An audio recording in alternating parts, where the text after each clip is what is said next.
Ini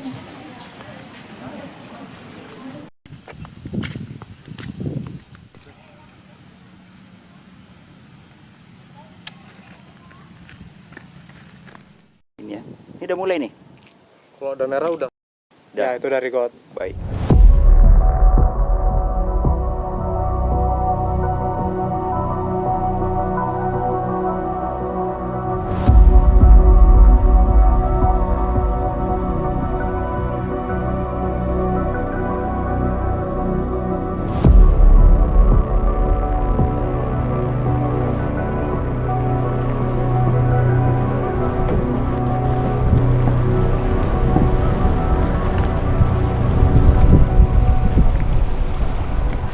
Ya, ini kita telusuri tadi cicik perempuan inilah yang biasa digunakan oleh masyarakat Kampung Teri ini untuk melaut. Ini adalah dermaga.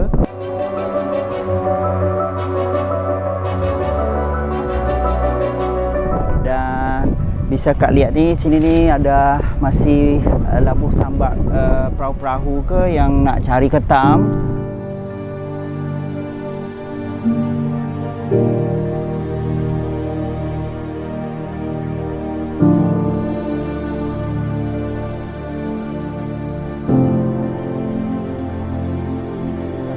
Nah, sekarang ni perahu-perahu nelayan ni udah nak berehat sekejap, tapi ada satu kita nak cari siapa yang biasa aktivitas mereka ni nak cari ketam.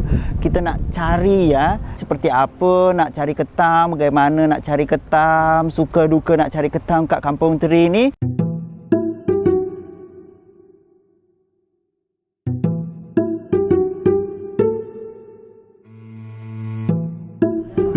Nah, saya sekarang dah berada kat bibir pantai sekali. Nah, ini sebelah kanan saya ni begitu banyak pokok-pokok bakau. Ramailah. Nah, saya pegang ni satu. Ini akan ditanam. Dan kita nak cari di manakah ketam tu nak berada ya, atau dia sembunyi kat mana ke. Nah, ini mereka nak bersarang tak jauh lah dari pokok-pokok bakau yang belantah banyak kayak gini ni.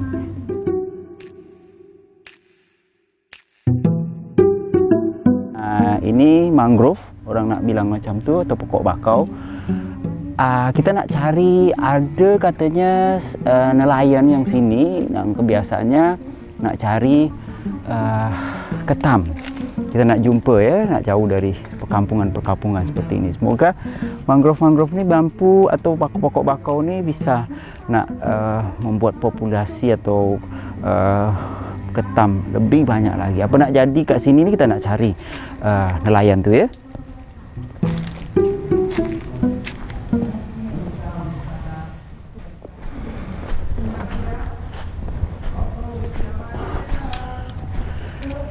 Apa khabar Pak? Kabar baik. Kabar baik ya. Boleh duduk tak? Silakan. Sila ya. Okay. Saya Uspin, Bapak siapa ke? Hasim. Pak Hasim. Ya. Kalau nak boleh tahu ni Pak Hasim ni apa ni? Ini bubu. Bubu ya? Ya, bubu Korea kata orang tu.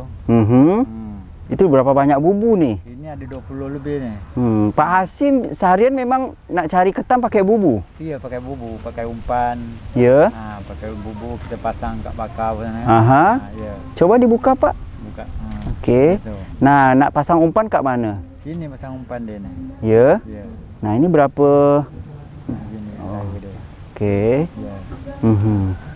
Ini kita tinggal tahu cari tempat yang bagus sikitlah. Ya. Pak Hasim dah berapa lama kat sini tinggal? Saya dari tahun 61 saya lahir di sini. Batam Batam ya. Orang tua saya lahir juga di Batam, saya juga gitu. Ya, Kampung Teri ni. Ya. Ini kita nak tangkap ketam pakai bubu ni ya. Ya. Itu kita nak cari ketam itu hari-hari apa je? Hari ni tak tentu. Semua boleh. Semua boleh? Boleh. Nak pagi ke, nak petang ke, nak malam pun boleh? Hari-hari boleh lah. Hari-hari boleh ya? Ya. Banyak tak dapat ketam hari-hari? Kalau saya nak cakap, barang sekarang susah.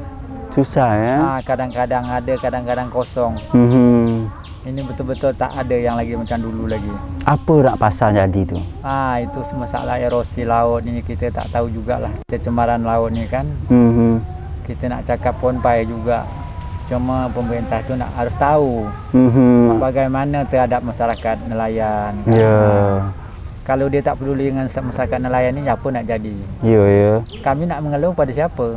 Ya, ya. Ada tak ada, kami itulah tadi. Pak Hasim, berapa jumlah ni banyak ni? Ada 20 lebih ni. 20. Ya, Sehari tu nak berapa banyak nak dipasang bubu tu? Kalau kita tergantunglah kita pada mampu kita. Ah. Kalau kita mampu 20, tak mampu 10 pun tak apa. Ya. Kalau Pak Hasim mampu berapa? Inilah saya cakap tadi, 10 tergantung juga dengan barang ketam, itu umpan dia. Kalau umpan cukup, kami pasang. Kalau tak cukup, tidak. Apa nak umpan itu? Ikan. Ikan, ya? Ikan-ikan uca gitu kan. Ikan-ikan campur lah. Ya. Boleh nak kita pasang ni, saya nak kat 40 boleh ya? Boleh kita coba? Boleh nak kita nak coba ya?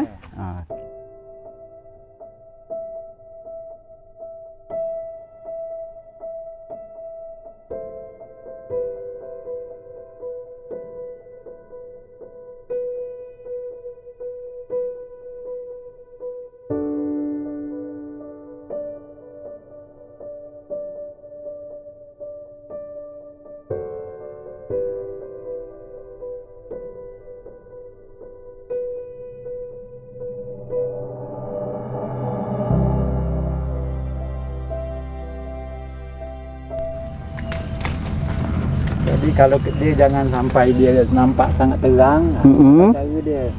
Oh. Nah, kita pasang macam tu. Ya. Jadi untuk mengelakkan umpan jangan seluk dia kan. Ya. Jadi macam ini. Ini pelampung ini kami kata kita ikat sini ya. Atas ini. Ya. Gitu. Biar aja gitu. Nanti kita nyari kan tinggal tengok ini aja. Kalau di dalam kan tak nampak kalau bubu kan. Jadi kita macam ini aja. Nanti dia lari masuk kat sini ni. Ya. Dia tengok umpan. Ya. Kalau dia datang kan baru umpan ada, dia masuk.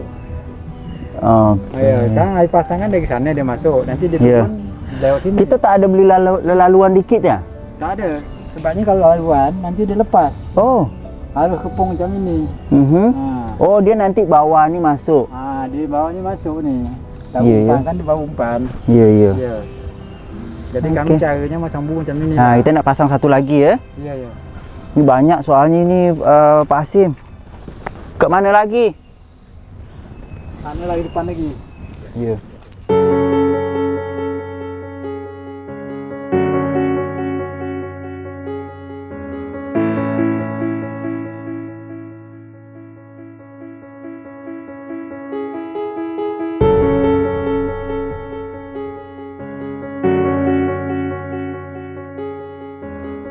Oh, harus rata ya, sama kita nak bikin rumah ya. Tak gitu nanti dia masuk bawah tu makan dia. Ya. Nah, ini nak elok ni kita nak taruh sini ya. Ya. Jadi kan dari dalam kan nampak kita. Ya. Itu daun ni biar banyak sikit lah. Ya.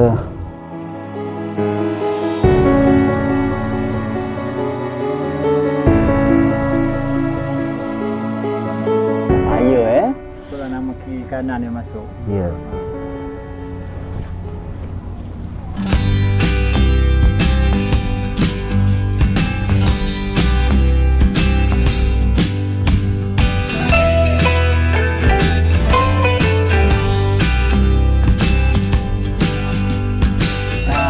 Ini dah kebuka kayak gini ni, nah kita nak tutup ni, tutupnya macam ni je ya.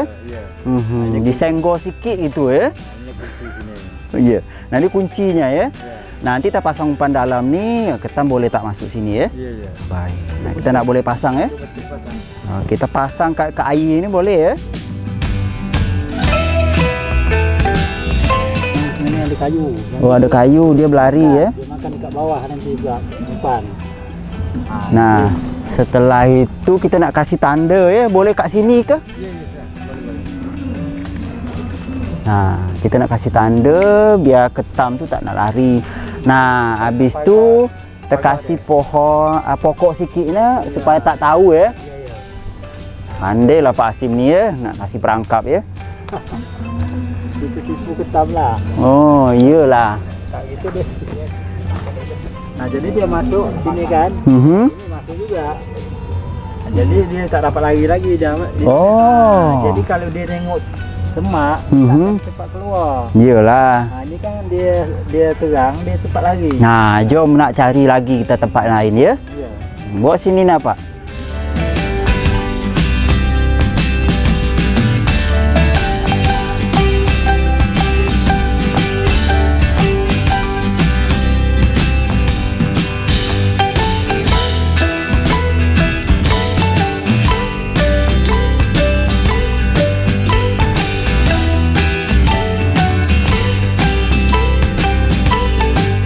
Kita dah pasang ni bubu ni ya, dah diratakan tempatnya, kasih apa kita nak kasih pokok-pokok sikit supaya ketam tu tak bisa masuk kat kiri kat kanan tadi ya. Nah, kalau nak kita pasang waktu pagi hari, bila nak kita angkat ke? Kalau kita pasang, nak bangkit ke? Kalau pasang pagi, petang kita angkat. Petang ya? Petang kita angkat. Atau dilihat suasana sini ke, misal nak kira-kira ketam nak banyak kira-kira? Tak bisa. Tak bisa ya? Angkat banyak cepat. Oh. Kerana benda itu bukan satu hari tu dia masuk banyak ekor. Paling 1, 2. Ya. Oh, itulah 1, 2. kan? Ya. Boleh nak jadi 3 dia masuk boleh? Boleh aja. Kalau tak boleh nak banyak boleh. Kalau tak kosong pun boleh. Nah, Pak Hasim biasa nak pasang bubu ni waktu apa kira-kira? Sukanya pagi, siang, sore atau kat malam? Saya sebenarnya malam suka. Malam suka. Apa tu? Dia banyak naik ke darat tepi pantai. Kalau siang kan dia jarang main tepi pantai. Kalau dah malam terus dia datang keluar kat masuk lagi. Dia gelap kan, jadi dia mudah main tepi pantai. Kalau dia terang, dia banyak main ke laut. Itulah. Apa beza ni orang-orang cakap macam tu, ketam kat bubu kita darat ke kat laut tu, mana yang lebih besar lah? Dia punya ketam atau ketam itu boleh katakan tak boleh kita tentu juga. Kadang-kadang kat darat pun ada yang kecil, ada juga yang besar kan. Jadi itu tak tentu. Pak Hasim boleh nak cerita sikit kita ya. Ini kan kita dah pasang macam ni, tiba-tiba tak ada yang dapat ketam tu. Apa yang Pak Hasim rasa kira-kira? Kecewa lah saya. Kecewa ya? Kecewa kena benda tak dapat. Nak makan apa?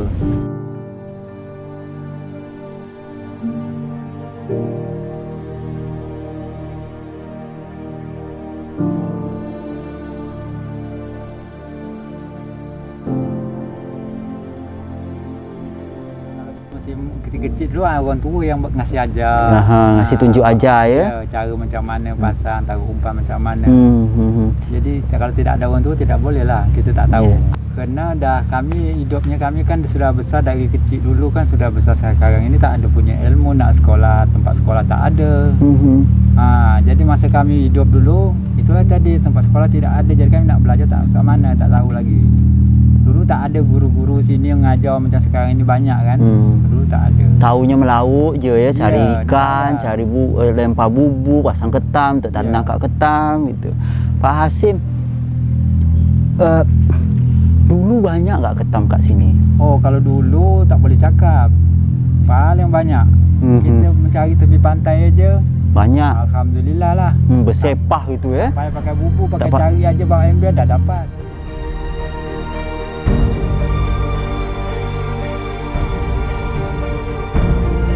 Kalau kini Pak Hasim rasa apa?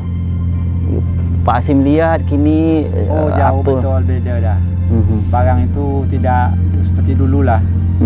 Kalau nak cari sekilo ni kata orang dah susah betul. Ya. Susah betul. Kami juga nak cakap kat mana lagi kan. Menangis pun dengan pemerintah tak ada juga di pandangan kita seperti apa. Padahal dekat lagi situ ya, depan mata pun ya, kantor-kantor pemerintah ya. Jadi kami tu mengharap betul lah pemerintah tu perhatikan lah pada masyarakat nelayan ni seperti apa kan. Sekilo nak dijual berapa ni hasil tangkapan? Ketam bangkang ini dia tengok juga ukuran dia sekilo, itu yang harganya 100 atau lebih kan. Yang sekilo sampai ke 4 lah. 4. Sehari bisa dapat berapa kilo? Tak sampai?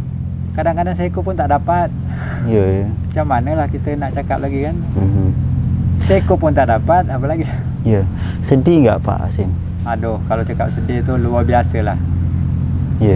Luar biasa kami ni nelayan, betul-betul prihatin betul lah dengan ekonomi kami kan. Itu kenapa Pak Hasim dah tak ada ketam? Apakah dah banyak orang nak bangun sekitar sini ke? Apa yang penyebabnya ni? Ya, kalau yang tanya itu memang penyebabnya banyak, dari pembangunan yang nimbun di laut, yang keruk di laut, yang erosi minyak segalanya, buang di laut, kita tak tahulah. Itulah sebabnya. Kalau dulu masih saya kecil dulu, gampang, kita tengah turun di pantai je dapat. Tak usah pakai lampu pom tu, lampu teromak tu. Itu aja kami pakai. Sekarang ini pasang bubu pun tak ada. Itu dia. Apa nak Pak Hasim cakap ni, pemerintah ni tolonglah perhatiin kami, nasib kami dekat Kampung Terih ke atau seperti apa ni? Sila. Saya memang mengharap pemerintah tu kalau bisa turunlah ke masyarakat, bisa tatap muka apa kekeluhan masyarakat tu, maka dia tahu dia mereka itu kan.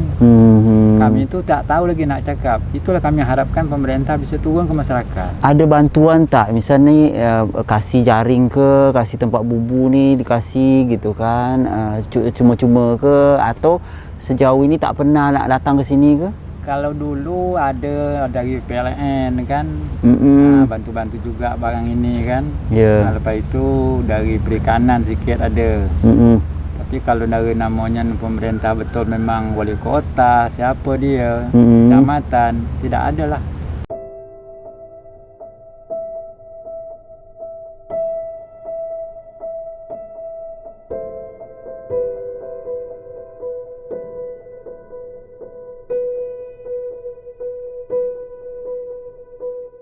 Kami tu mengharapkan pertemuan kepada pemerintah yang di atas, yang besar itu, supaya bisa bercara dengan kepada kami semua macam mana caranya.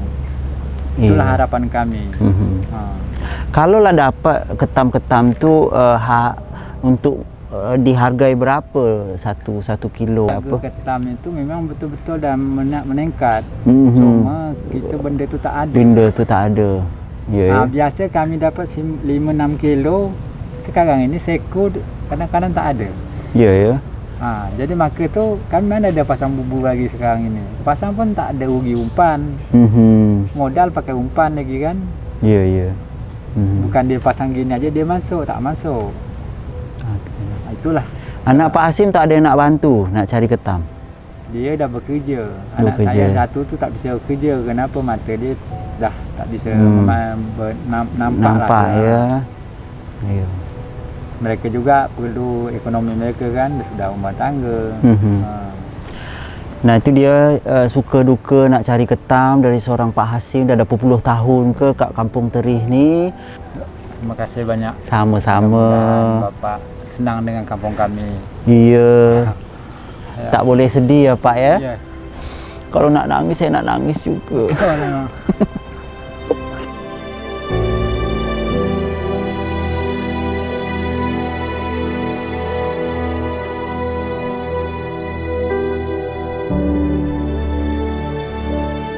Waktu otorita ambil kampung yang namanya Senggunung itu kampung bapak saudara saya yang nama Yatim. Pak Yatim itu. Kemudian pemindahan itu kami minta supaya otorita izin kami balik ke tempat datuk sebelah mamak. Jadi nama Kampung Terih ya. Jadi datuk sebelah mamak itu yang punya lahan di Terih ini. Kalau kita bahasa Melayunya, dia punya tanah kat Kampung Terih ini. Itulah yang kita tinggal sekarang ini. Berapa banyak orang tinggal kat sini? Berapa kakak, kepala keluarga? Di sini sekitar 38 kakak ya, yang 38. Asli dari Kampung Terih ya. Kalau di sini kan yang namanya nelayan itu kerjanya tak satu macam. Selain nangkap ikan, nangkap udang, itu tadi nangkap ketam bangkang kalau kita pasang bubu di bakau kan. Kalau di laut ini yang kita pasang bubu tu ketam renjongan kalau sekarang ini kan. Kalau kami bilang ketam renjong. Iya. Ada tak mungkin nak cerita sikit ni Pak Seno, ada pantang larang tak kalau kita nak melaut supaya kita nak dapat ketam lebih banyak ke, atau tak boleh nak buat ini, harus diperbuat ini, apa nak cerita? Kalau di sini itu sebenarnya kan dari zaman dulu tu sudah dah dikasih tahu orang tua kita kan. Apa tu? Kalau melaut itu ada pantang memang. Seperti contohlah, umpamanya kita nangkap udang. Iya. Nangkap udang itu di pantangnya jangan janggut dia, kata kami itu janggut kan, yang ada tuh. Nah, jangan kita ikat-ikat dengan teman dia yang lain. Oh. Nah, tak boleh kita ikat dengan yang lain itu. Itu tadi. artinya apa? Kalau kita ikat itu membuat kita susah rezekinya, karena benda itu pun juga susah mau ke kampung kita. Oh. Nah, itu jadi jadi petua orang-orang tua dulu. Ya, harus dilarang seperti itu. Ya. Kalau nak cari ketam, apa nak pertama nak kita lakukan supaya kita nak bisa dapat ketam ke? Nah, kalau dapat ketam ini, kalau zaman dulu dengan sekarang ini bedanya gini kan. Kalau dulu nih mungkin Batam ini penduduknya pun tak ramai. Tak ramai, ketam banyak ya. Ketam banyak. Jadi sekarang ini kalau kita pikirkan kenapa ketam berkurang? Karena nelayan itu terlalu banyak. Nelayan terlalu banyak, penduduk dah terlalu banyak, pembangunan kiri kanan belakang kita ni dah banyak, gitu, gedung-gedung dah banyak. Jadi ketam lari. Jadi bukan dia lari, jadi dia tu tadi ditangkap oleh masyarakat nelayan itulah. Dibandingkan lah. Masih zaman saya 15 tahun dulu dengan saya sekarang ni 65, perbedaan jauh. Kalau dulu kita nangkap ketam itu yang namanya bubuk Korea ni belum ada dulu zaman saya kecil tu. Sekarang zaman 15 tahun. Karena apa? Dirubah caranya tadi. Kalau dulu pakai bingkai begini, kemudian dia ada jaringnya di bawah, baru pasang umpan. Itu bumbu campak kata kami. Bumbu campak itu untuk ketam ketam genjong. Kalau ketam bangkang, bumbu dia pakai kayu. Pancang satu batang, kemudian bikin semat, taruh umpan situ, baru masukkan jaring itu. Lempar kat baru ikat, baru cacak. Jadi ditunggu. Begitu air naik itu kita tunggu sampai air surut nanti balik. Tapi pendapatan dulu itu dengan 17 batang kayu itu kalau bisa 4-5 kilo tu dapat kita. Dapat ya. Sekarang ada setiap yang hari. dapat kali. Besar yang kita ambil itu. Dulu zaman dulu kan. Sekarang besar pun payah, kecil pun payah. Dah hilang lah semua. Karena apa kan? Nelayan terlalu banyak. Jadi apabila kita masuk ke tempat itu nak pasang bubuk, padahal kawan kita semalam dah pasang. Itu buatnya tak ada deh. Itu bangkang tu. Tapi kalau ketam genjong, memang Allah tadi dah bagi memang rezeki tu kan. Sekian ribu nelayan ini bisa dengan laut kita ni yang kawasan sampai ke Batam Center, kemudian sampai ke Tanjung Sekuang, sampai ke Pulau Puteri, bisa menghidupkan ribuan nelayan. Jadi kalau menurut saya, kalau genjong ni memang banyak. Tapi karena terlalu banyak yang nangkap, sehingga berkurang dapatnya. Maka itu kita di sini di Teri ini orang bilang ketam paling banyak. Paling banyak ketam di Teri. Kenapa dibandingkan kan seperti Bakau Serip, Nongso Pantai, Mata Ikan, Kampung Melayu, Teri inilah kata dia ketam paling banyak. Saya pun tak habis fikir kan, macam mana dia bilang banyak. Jadi kita ini harus gunakan, saya bilang, apa yang peninggal datuk nenek kita. Seperti contoh ni, kenapa dibikin pariwisata? Padahal kita tak punya modal. Modalnya gotong royong dengan masyarakat, gitu kan. Kemudian datang tamu kita, saudara kita tadi, membagikan duit tiket tadi, itu yang kita bangun. Untuk apa saya bilang? Paling tidak orang-orang luar datang masuk ke sini, dia datang duduk umpamanya di warung-warung, di lapak-lapak kan, minum air secangkir, berarti kan kenal kita. Begitu kita kenal, tentu banyak ide yang dikasih oleh mereka. Buat begini, bapak, ibu, kan gitu. Sehingga kita di sini dengan adanya pariwisata yang dibangun, kalau kita lihat tamu tak banyak, tapi yang pesan makanan banyak. Kita bawa lah sampai ke Tanjung Pinang, sampai ke pokoknya di mana-mana pesan itu diantar. Apa yang paling orang seronok nak makan ketam sini, cita rasa ketam Kampung Teri beza kat lain ni? Jadi kalau itu memang saya pun baru sekarang ini saya tengok kan, kalau nak dibandingkan banyak orang-orang pandai masak orang Melayu ni kan. Dibandingkan orang Kampung Teri. Tapi mungkin yang namanya ketam mokop ini setelah bangun pariwisata inilah baru banyak orang merasakan Ketam okop itu paling bagus katanya. Paling enak, paling bagus. Ya, kalau bahasa Melayu sedap betul deh dia punya isi tuh. Mantul. Gitu. Betul. Maka itulah pesanan itu sampai keluar.